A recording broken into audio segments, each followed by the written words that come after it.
Welcome to Alenamediatv. We are broadcasting from Toronto, Canada. I am Elsa Abraham, and in today's episode, we are bringing you African news. Let's go for our headlines.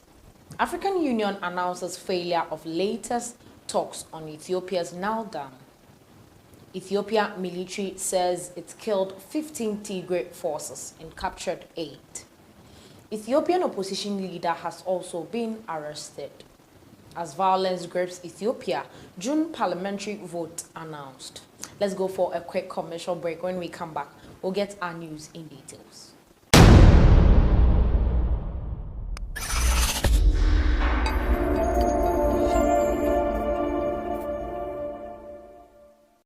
Welcome back from that short break. Now, the African Union on Sunday announced the failure of the latest round of talks between Sudan, Egypt, and Ethiopia regarding the Grand Ethiopian Renaissance Dam, the GERD. Naledi Pandor, the International Relations and Cooperation Minister of South Africa, current chair of the African Union, expressed regret over the deadlock the talks have reached. Pandor said she would refer the matter to South African President Cyril Ramaphosa, current chairperson of the African Union, for necessary measures. Meanwhile, Sudanese Irrigation and Water Resource Minister Yasir Abbas said Sudan cannot continue with the negotiations without an agreement. We cannot continue with this vicious cycle of circular talks indefinitely, given the direct threats posed by the GERD to Sudan's dam, the storage capacity of which is less than 10% of that of the GERD if it is filled and operated without agreement or daily exchange of data. Abbas was quoted by Suna as saying, Sudan has filed a strong protest to Ethiopia and the African Union, sponsor of the GERD talks, over the letter sent to the Ethiopian Irrigation Minister to the African Union, Sudan, and Egypt on January 8th, in which he announced Ethiopia's intention to continue failing the GERD on July 2nd, regardless of an agreement or not. Earlier in the day, a six-party meeting of ministers of foreign affairs and irrigation of Egypt, Sudan, and Ethiopia was convened, chaired by South Africa, to discuss their differences on GERD in order to reach a binding deal regarding the rules of filling and operation of the dam. Sudan, Egypt, and Ethiopia have been negotiating under the mediation of the African Union over technical and legal issues related to the filling and operation of the GERD. The Sudanese negotiators believe that the GERD talks should go beyond the level of irrigation ministers to the level of the African Union and the leaders of 3 countries to provide political will to bring their positions closer. Ethiopia, which started building the GERD in 2011, expects to produce more than 6,000 megawatts of electricity from the project, while Egypt and Sudan, downstream Nile basin countries that rely on the river for its fresh water, are concerned that the dam might affect their water resources. Moving on to our second story for today, Ethiopia military says it killed 15 Tigray forces and captured 8.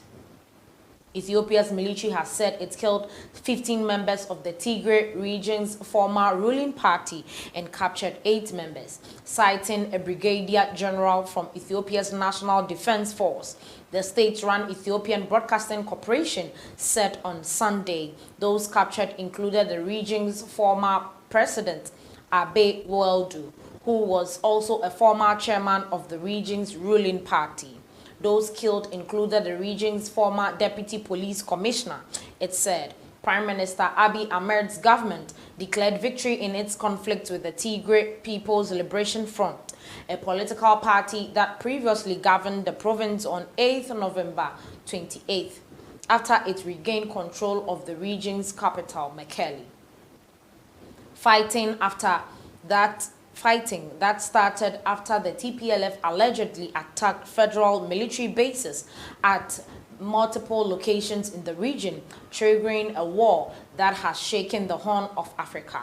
fugitive leaders of the TPLF had promised to continue to fight from the mountains. The latest announcement about who those killed and captured comes after the military said on Friday it arrested Sebat Nega, a founding member of the TPLF.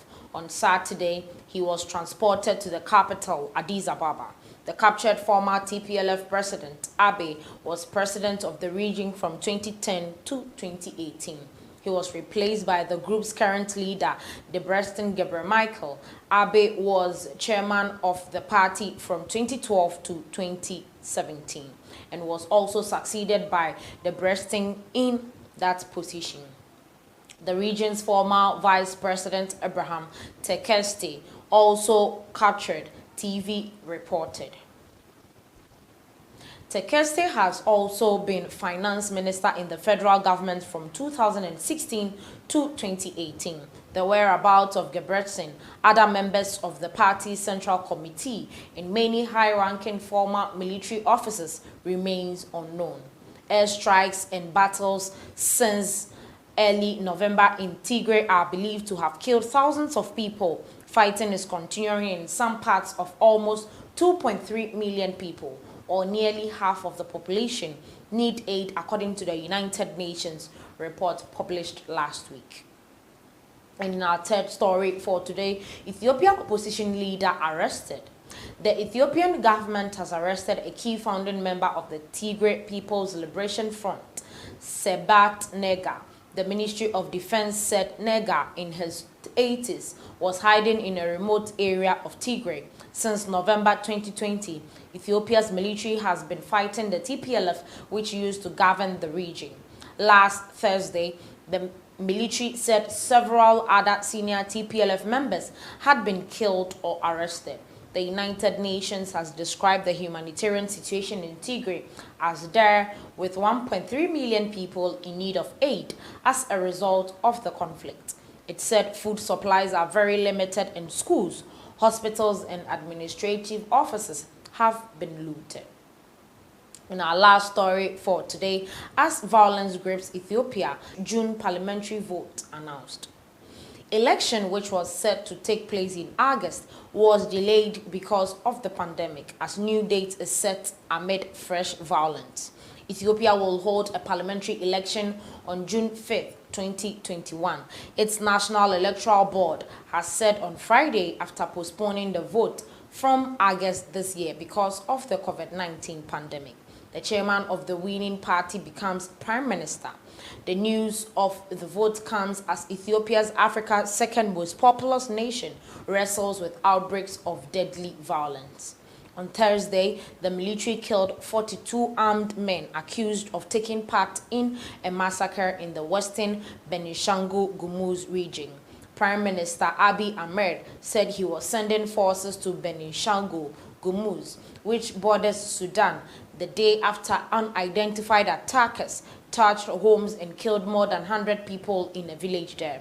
The region is home to several ethnic groups. In recent years, people from the neighboring Amara region have started moving into the area, prompting some ethnic Gumus to complain that fertile land is being taken away from them, experts say. Ethiopia has a federal system comprising 10 regions with the freedom to set some taxes, run security forces, and pass laws. Ahmed took office in 2018 and accelerated democratic and economic reforms that have loosened the state's iron grip on regional rivalries, but he is now under pressure to contain the violence gripping his nation. State-run Ethiopian news agency reported that 5 senior officials, including a state minister of the federal government, has been arrested in connection with security issues in Benishangul-Gumuz. The development came as Ethiopia's military also battles a rebellious force in the separate northern Tigray region, with a mass deployment of troops that has raised fears of security vacuum in other areas. The war, believed to have killed thousands, has sent more than 45,000 refugees into Sudan, displaced many more within Tigray, and worsened suffering in the region, where 600,000 people were already dependent on food aid even before the conflict began. Ethiopia is also experiencing unrest in the Oromia region and faces long-running security threats from Somali fighters along its porous eastern border. This is where we end today's episode on African News. Please like, share, comment. Let us know your thoughts on this particular episode. Thanks for watching.